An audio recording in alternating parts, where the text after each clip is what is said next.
أعوذ بالله من الشيطان الرجيم بسم الله الرحمن الرحيم وهذا كتاب أنزلناه مبارك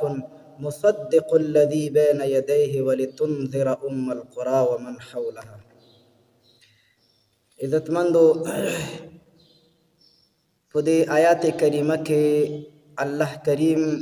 دي قرآن كريم صفتنا بيان كريدي الله فرمای وهذا كتاب ودا قرآن كريم انزلنا من نازل کړی دا د الله د طرفنا راغله قانون او راغله کتاب او راغله دین دی مبارک او دا د برکتونو کتاب دی عزتمندو دا خبره باید موږ تاسو یاد وساتو چې دا دنیا دا دور دا وخت دا د مادیاتو دور دی هر ستا د دنیا خلق د مادیاتو په نظر باندې ګوري هر ستا تر دې چې د الله کتاب د الله قانون ته هم خلق د مادیاتو په چشمه کې ورته کتلی او د مادیاتو په نظر ورته کتلی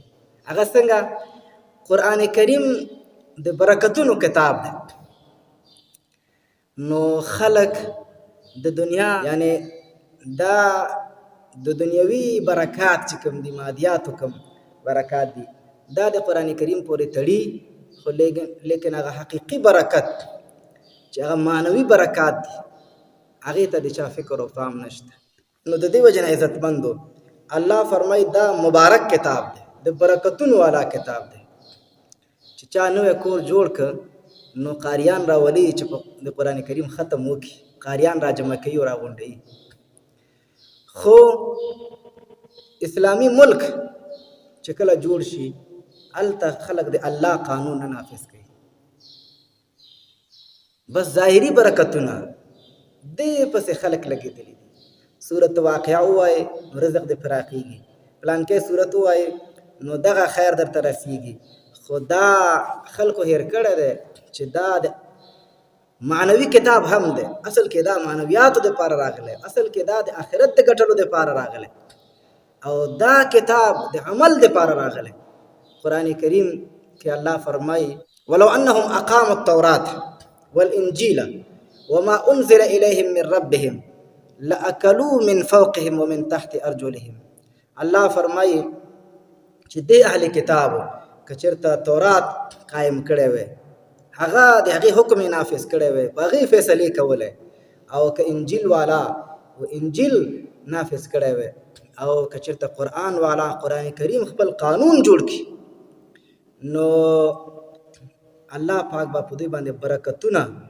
د برا او د خکتنه الله پاک برکتونه پرانیزي د برکتونو دروازې به پرانیزي بارانونه په دې باندې کیږي او د زمکه نه به الله قسمه قسم میوه او دانی راشنه کوي نو خلق دا وای چې کور جوړو خو د قران ختم پکې کوو خو لیکن وطن جوړو په وطن کې دا قران قانون نه جوړو نو دا د مبارک برکتونو کتاب ده هم ظاهری برکتونه پدې کې دي هم باطینی برکتونه دغه قران چې د دنیا د رزق او د دنیا د مال او دولت د ګټلو د پاره څوک استعمالي یعنی دا د دنیا برکتونو والا کتاب غني نو دا د آخرت د برکتونو کتاب هم دی دا کتاب چا په عمل کرانو وس چې زما ځن کده آسان شي زما د قبر ژوند آسان شي زما آخرت ژوند د میدان حشر کې سختي هغه را باندې آسان شي او د جنت وړو ګرځيږي نو الله فرمای مبارکون برکت والا کتاب دی ظاهری او باطینی برکتونه پدې کې دي نو دې قران کریم ته موږ تاسو د مادیاتو په چشمو کې نه ګورو معنویات ته هم فکر کوو او مصدق الذي بين يديه بل خبره داده چې په دې قران کې تصدیق د هغه کتابونو دي چې د قران نه مخکې دي چې قران نه مخکې کوم کتابونه راغلي دي قران کریم د هغه کتابونو تایید کوي چې ان انزلنا التوراة فيها هدى ونور همدارنګه د انجیل په باره کې چې دا ګوره د هدایت کتابونو په خپل وخت او بل خبره الله پاک دا کوي ولتنذر القرى دا قران کریم نازل شوی څه د پاره ده چې مکی والا په دې باندې تو يروي اے پیغمبره ومن حولها او هغه کلی چې غیر چاپیره د دنیا د مکې نه پراته دي د دنیا په ګوټ ګوټ کې د ټولو ته د انذار کتاب د یره ورکولو کتاب د آخرت د عذاب نه د جهنم نه د قبر د عذاب نه د انذار کتاب هغه قرآن کریم دی. الله قرآن کریم د انذار کتاب را لېږلی چې په دې به خلک یروي. دا یو نړیوال کتاب دی. دا د یو قوم د یو ولس د یوې ژبې والا د یو علاقې والا د یو بریاعظم والا دپاره نه دی راغلی. دا د ټولې دنیا دپاره راغلی کتاب دی. دا د ټول